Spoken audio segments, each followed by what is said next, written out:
Yo semuanya, nama saya Fernando dan hari ini saya akan menjelaskan tentang Unified Modeling Language atau disingkatkan UML.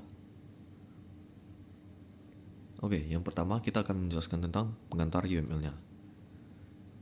Pertama-tama kita harus mengenal dulu apa itu UML atau Unified Modeling Language.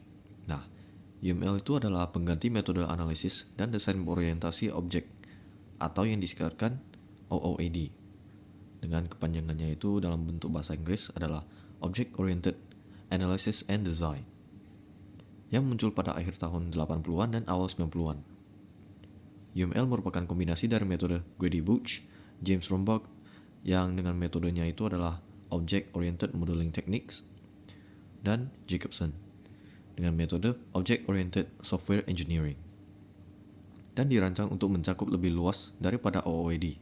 Nah, dalam pengembangannya, UML distandarisasi oleh OMG atau yang dikenal sebagai Object Management Group dengan harapan menjadi bahasa pemodelan standar di masa depan. UML juga sering dianggap sebagai bahasa pemodelan, bukan metode. Nah, berbeda dengan metode yang biasanya terdiri dari prinsip, bahasa pemodelan, dan proses. Bahasa pemodelan yang sebagian bersifat grafis merupakan notasi yang digunakan untuk merancang dengan cepat dan penting untuk komunikasi dalam mendiskusikan desain. UML ini juga digunakan sebagai bahasa standar untuk menulis blueprint perangkat lunak, memungkinkan visualisasi, spesifikasi, pembentukan, dan pendokumentasian sistem perangkat lunak. Nah, dan yang kedua, diagram UML. UML terdiri dari 8 macam diagram.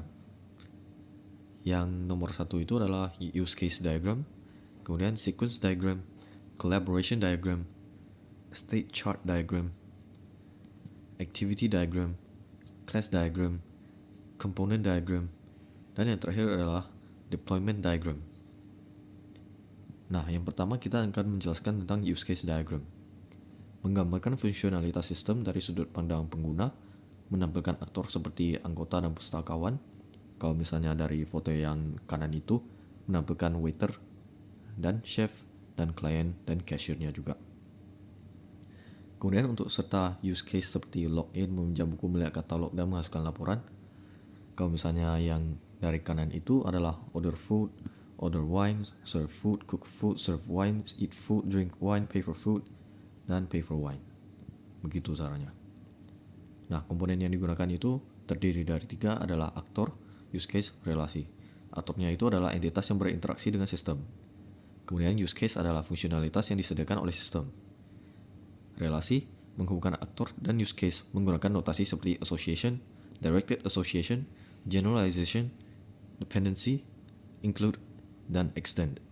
Untuk bahasa yang lebih mudah dipahami itu seperti gambaran siapa yang bisa login ke aplikasi dan apa saja yang bisa dilakukan oleh pengguna. Itu secara singkatnya. Oke. Dan yang kedua itu adalah sequence diagram. Menggambarkan interaksi antar objek dalam sistem berdasarkan waktu, menunjukkan pesan yang dikirim antara objek. Komponennya itu terdiri dari lifeline, message. Lifeline itu adalah garis vertikal yang mewakili keberadaan objek. Kemudian yang message itu adalah garis berarah yang menunjukkan komunikasi antar objek. Untuk yang ini, misalnya ketika pengguna menekan tombol login, urutan apa saja yang akan terjadi. Dari sini kan ada seperti mulai dari permintaan ke server hingga pengembalian responnya. Seperti tertera yang ada di foto samping ini. Password, student data. Nah, prosesnya itu adalah user login, kemudian bisa melompat ke sistem. Habis itu melompat lagi ke database dan lain sebagainya. Kemudian yang ketiga, collaborative atau collaboration diagram. Alternatif untuk menggambarkan interaksi antar objek dan hubungan mereka. Menampilkan bagaimana objek saling berinteraksi. Komponennya adalah objek, hubungan, dan pesan.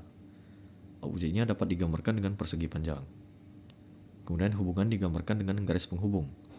Pesannya itu dapat diperlihatkan dengan teks dan panah dari objek pengirim ke objek penerima, seperti tertera di gambar yang di samping. Kemudian yang keempat, state chart diagram. Menggambarkan transisi dan perubahan keadaan suatu objek berdasarkan stimulus yang diterima. Komponennya terdiri dari state, transisi, dan aksi. State-nya itu menunjukkan status objek. Kemudian transisi menghubungkan satu state ke state lainnya. Aksinya itu tindakan yang dilakukan pada saat berada di state tertentu, seperti entry action, do action, exit action. Contohnya seperti kita ambil saja pesanan di toko online lah ya. Itu bisa berubah dari proses pesanan diterima, kemudian pesanannya itu diproses, habis itu siap dikirim, dan kemudian berubah menjadi diterima. Habis itu yang nomor 5, activity diagram. Menggambarkan alur aktivitas dalam sistem termasuk keputusan dan aktivitas paralel. Ini agak mirip-mirip seperti flowchart ya. Soalnya menggambarkan alur aktivitasnya atau proses dalam sistem. Komponennya itu adalah swim lane menyusun aktivitas berdasarkan pelaksana. State-nya menunjukkan aktivitas yang dilakukan dan transisi menghubungkan aktivitas dan menunjukkan alur.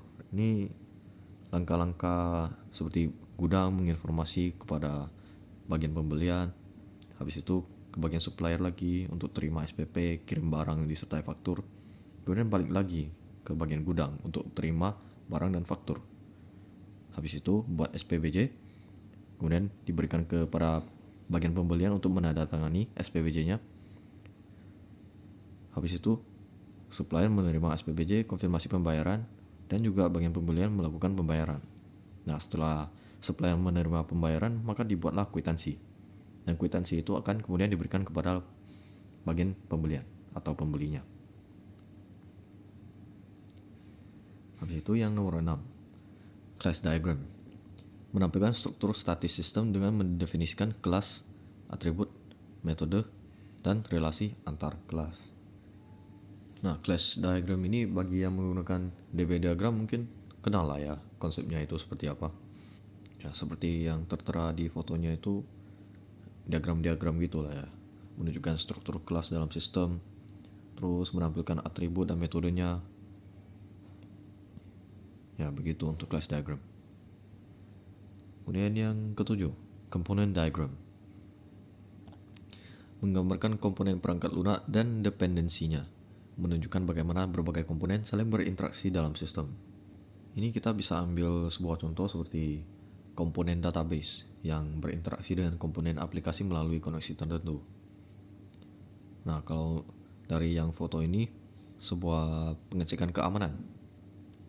Nah, diproseslah seperti itu. Dicek oleh inspektor. Kemudian komponennya itu adalah staff. Habis itu diperlukan akun dan ID untuk diinspeksi. Dan yang terakhir, deployment diagram. Menggambarkan arsitektur fisik sistem termasuk node yang ada server dan perangkat keras, dan komponen yang dideploy pada node tersebut.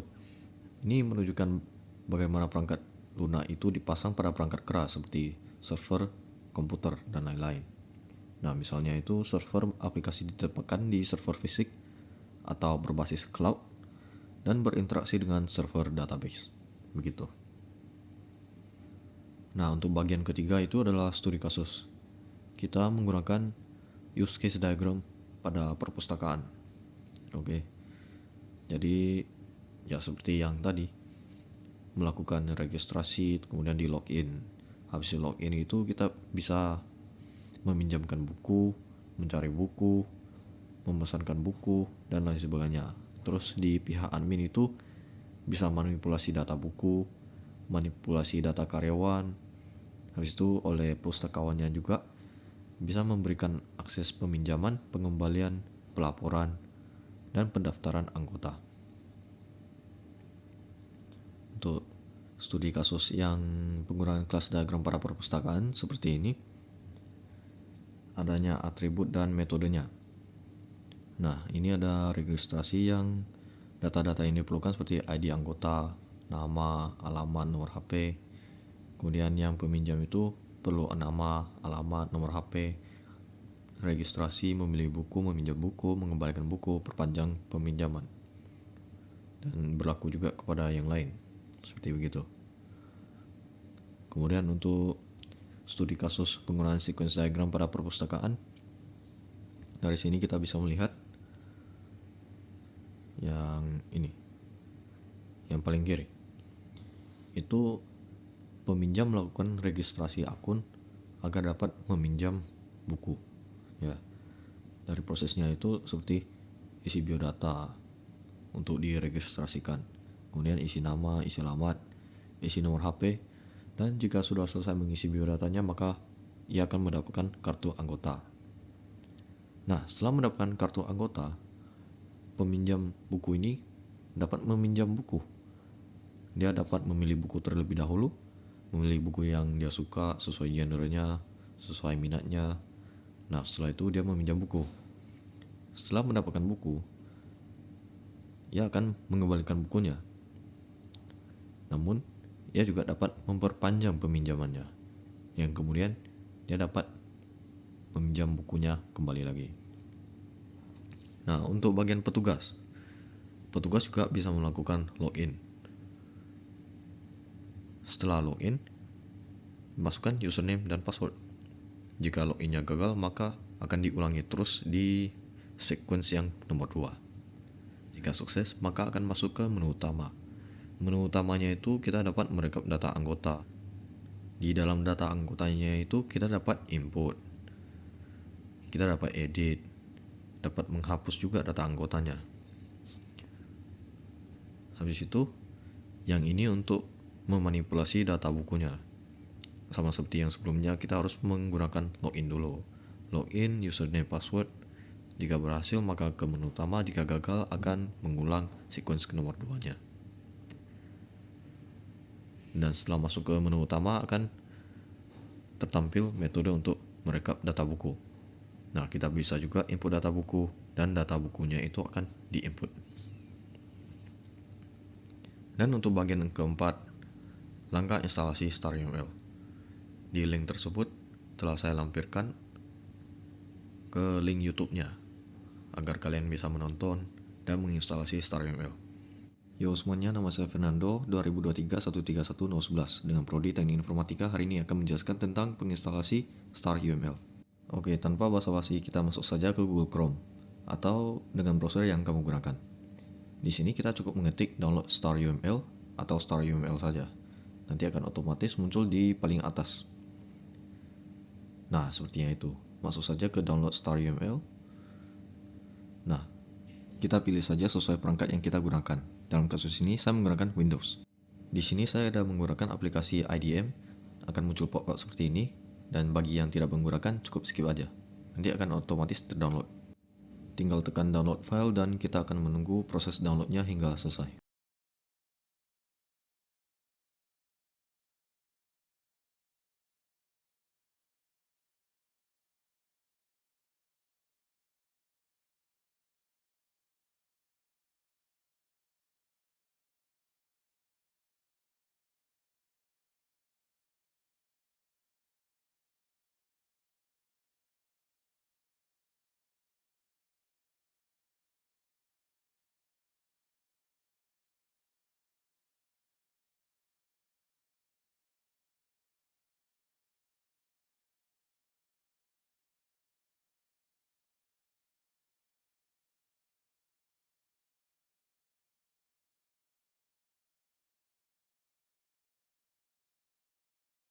Nah, sudah selesai downloadnya, kita langsung ke file manager saja.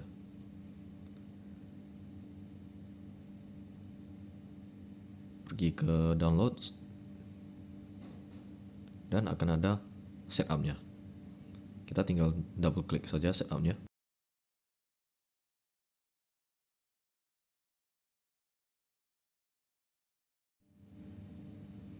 Dan akan muncul pop-up-nya seperti ini.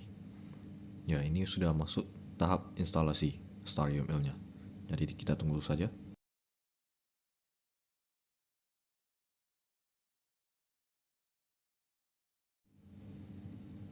Oke, nah jika sudah, proses instalasinya akan muncul shortcut StarUML. Kita tinggal masuk ke dalam saja.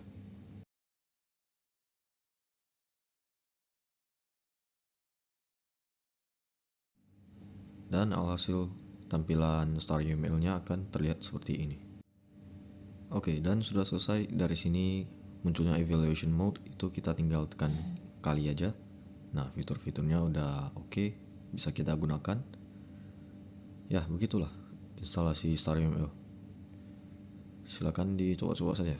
Terima kasih semuanya. Nah, jika kalian sudah menginstall StarUML ataupun bagi yang belum, itu bisa lanjut saja dari sini. Sini adalah ringkasannya. Kemudian bagi yang sudah, silakan dicoba saja. Langkah instalasi StarUML bagi pembaca PPT saja. Oke, langkahnya itu adalah kita cukup ketik StarUML di Google atau browser yang kalian gunakan. Akan muncul seperti StarUML. Habis itu tekan saja masuk ke dalam downloadnya. Nah, di sana kan ada muncul download for Windows kan. Ini karena saya menggunakan perangkat Windows, maka hanya muncul saja download for Windows untuk saya. Kalau misalnya kalian menggunakan perangkat lainnya seperti Mac atau lain sebagainya, maka akan muncul opsinya untuk di-download. Ya, tinggal tekan tombol download for Windows untuk mulai download StarUML-nya. Kemudian setelah download selesai, kita ke berkasnya StarUML setup. Nah, setelah kita udah ketemu filenya, cukup tekan 2 kali atau double klik pada StarUML setup 6.2.2.exe. Akan muncul proses menginstalasinya seperti ini. Dan jika sudah selesai instalasinya, cukup tekan X dan dapat digunakan fiturnya secara lengkap. Ya, silakan buat diagram yang diinginkan. Oke, sekian dari penjelasan saya hari ini. Terima kasih semuanya.